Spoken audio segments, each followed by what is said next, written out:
দর্শক আমন্ত্রণ জানাচ্ছি আজকের চট্টগ্রামে। ঈদের পোশাকের মতো ঈদ যাত্রার টিকিট নিয়েও চট্টগ্রামে চলছে জালিয়াতি। বাসের টিকিটের কৃত্রিম সংকট সৃষ্টি করে বাড়তি ভাড়া আদায় করা হচ্ছে বলে অভিযোগ দূরপাল্লার যাত্রীদের। দুপুরে বেশ কয়েকটি কাউন্টারে অভিযানে সত্যতা পেয়ে জরিমানার সতর্ক করে দেয় ভোক্তা অধিকার সংরক্ষণ অধিদপ্তর। পরিবারের সাথে ঈদ কাটাতে গ্রামের বাড়ি বুড়িমারি যাওয়ার জন্য চট্টগ্রামের অলংকার মোড়ে বাস কাউন্টারে গিয়ে টিকিট পাননি এই যাত্রী। অভিযোগ পেয়ে ভোক্তা অধিকার সংরক্ষণ অধিদপ্তর কর্মকর্তারা সেই কাউন্টারে গেলে দেখা যায় ঠিকই টিকিট আছে। এখন আমি টিকিট পাইলাম ওই যে ম্যাজিস্ট্রেট স্যারের মাধ্যমে ওনার আমার একটা টিকিট ম্যানেজ করে দিল আর কি। ভাড়ার তালিকা না টাঙানো, টিকিটের কৃত্রিম সংকট সৃষ্টি, অতিরিক্ত ভাড়া আদায় সহ একাধিক অভিযোগ প্রমাণিত হওয়ায় বেশ কয়েকটি বাস কাউন্টার মালিককে জরিমানা করা হয়। যখন যাত্রীর চাপ দেখবে তখন হয়তো যে কোনো সময় এটাকে তারা ম্যানিপুলেশনের চেষ্টা করতে পারে, কিন্তু মূল্য তালিকাটা থাকলে সেটা আসলে সহজ হবে না। তো আমরা তাদেরকে সতর্ক করেছি যাতে এই মূল্য তালিকা কোনোভাবে ভায়োলেশন তারা না করে। জরিমানার পর অভিযান টিম চলে গেলে কাউন্টার ম্যানেজার জানান ম্যাজিস্ট্রেটের ভয়ে অন্য যাত্রীর টিকিট আবার বিক্রি করেছেন। এক পর্যায়ে ঘটনাস্থলে শুরু হয় দুই কাউন্টার মালিকের সাথে যাত্রীদের বাকবিতণ্ডা। এটা ডবল বিক্রি হয়েছে। এখন উনি যখন চলে যাবে, জামিলা যাবে, ওই টিকিটগুলো আমি ক্যান্সেল করতে হবে। আগে কাটে নাই, আগে যে কাটছে তারটা কেন ওনারা দিলেন? এখন কি করবো, একটা তো করতে হবে, ম্যাজিস্ট্রেটের ভয় দিয়ে দিতে হয়েছে বিক্রির। একটা আছে তো গাড়ি দুইটা তো দুইটা তো ও তো উনি তো এক নম্বরে যাবে তাহলে উনি দুই নম্বর গাড়ি দিচ্ছে উনি তো এক নম্বরে টিকিট কাটছে, এটা কি ঠিক হইলো? তাহলে তো উনি আবার ম্যাজিস্ট্রেট গাড়ি তো সেম। আল আমিন শিকদার, যমুনা নিউজ, চট্টগ্রাম। ডেঙ্গু প্রতিরোধে চট্টগ্রামে মশক নিধন ও পরিচ্ছন্নতা অভিযান শুরু করেছে সিটি কর্পোরেশন। সকালে চট্টগ্রাম মেডিকেল এলাকা থেকে এই কর্মসূচির উদ্বোধন করেন মেয়র ডাক্তার শাহাদাত হোসেন। বলেন, মশার উপদ্রব নিয়ন্ত্রণে ও ডেঙ্গু সহ বিভিন্ন রোগ প্রতিরোধে এই উদ্যোগ। প্রতি শনিবার নগর জুড়ে এই কর্মসূচি চলবে। অভিযান চলাকালে আশেপাশের ড্রেন পরিষ্কার এবং মশক নিধনে লার্ভিসাইড ওষুধ ছেটানো হয়।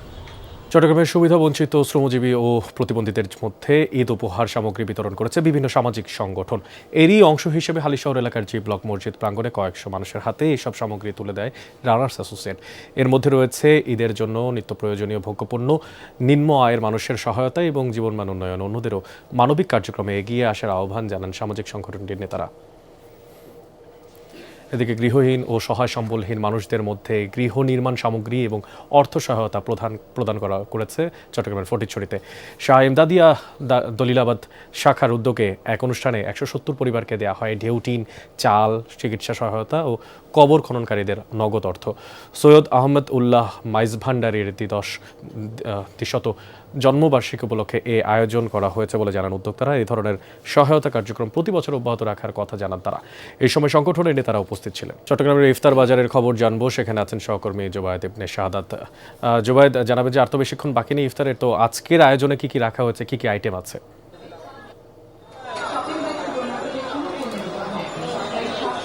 অনেক ইফতারের যে বাজারটা একেবারে জমজমাট, চারিদিকে যারা ক্রেতারা আছেন তারা ভিড় করছেন। তবে যে আইটেমগুলোর মধ্যে সবচেয়ে বেশি জনপ্রিয় হচ্ছে লাইভ যে কাবাব আইটেম, সেটা লাইভ কাবাবের জন্য এখানে এখনই দেখতে পাচ্ছেন মানুষের উপচে পড়া ভিড়। এর পাশাপাশি আমরা বিরিয়ানি থেকে শুরু করে যে সকল চিকেন চাপ আইটেম আছে সেগুলো আমরা দেখছি যে সাধারণ মানুষের কাছে বেশ প্রেফারেবল হচ্ছে এবং মানুষের ভিড়টা দুপুরের পর থেকে শুরু হয়। এবং এই যে সব আয়োজন, সে আয়োজন নিয়ে একটু আমি ছোট করে জানতে চাই যে আপনারা যে আয়োজনটা করছেন সারা কেমন পাচ্ছেন এবং কতগুলো আইটেম নিয়ে আপনাদের ইফতারের আয়োজনটা? আমাদের এখানে বেসিক্যালি হচ্ছে গিয়ে চট্টগ্রামের এটা সবচেয়ে বড় ইফতার বাজার এবং এইখানে 163 প্লাস আইটেম এখানে আছে আমাদের এখানে। এবং আমাদের এখানে আলহামদুলিল্লাহ মানে রোজার প্রথম দিন থেকে এই পর্যন্ত আমরা খুব ভালো সাড়া পাচ্ছি এবং পরবর্তী যে 7-8 দিন আছে আলহামদুলিল্লাহ আমরা আশা করতেছি যে আমরা খুব ভালো একটা সাড়া পাবো, কারণ আমরা এখানে প্রত্যেকটা জিনিসের খুব কোয়ালিটি, মানসম্পন্ন এবং ক্রেতা সাধারণের চাহিদা অনুযায়ী আমরা এখানে প্রত্যেকটা জিনিস রাখা আমাদের। ধন্যবাদ। এই যে ইফতার বাজারটা দর্শক আপনারা দেখছেন, এখানে চিকেন আইটেম, বিফ আইটেম থেকে শুরু করে মাটন, হালিম, মেজবানি, চট্টগ্রামের যে সবচেয়ে জনপ্রিয় মেজবানি আইটেম, সেগুলো আছে, মানে চিকেনের যত রকম আইটেম, বিফের যত রকম আইটেম আপনারা চান সেগুলো সবগুলোই কিন্তু এখানে দেখতে পাবেন। সবকিছু মিলে ভোজন রসিক চট্টগ্রামের মানুষের জন্য এক প্লেটে এক থালায় যত ইফতার তারা নিতে চান এই রকম ইফতার বাজারগুলো সেখানে তাদের জন্য বলতে গেলে এক প্রকার স্বর্গ রাজ্য বলা চলে। অনেক জুবায়েদকে সাথে নিয়ে আমরা চট্টগ্রাম ইফতারের বাজারে খোঁজখবর নিচ্ছিলাম। দর্শক, এই ছিল আজকের চট্টগ্রামের আয়োজন। এতক্ষণ আমাদের সঙ্গে যারা যুক্ত ছিলেন তাদের সবাইকে ধন্যবাদ জানাচ্ছি।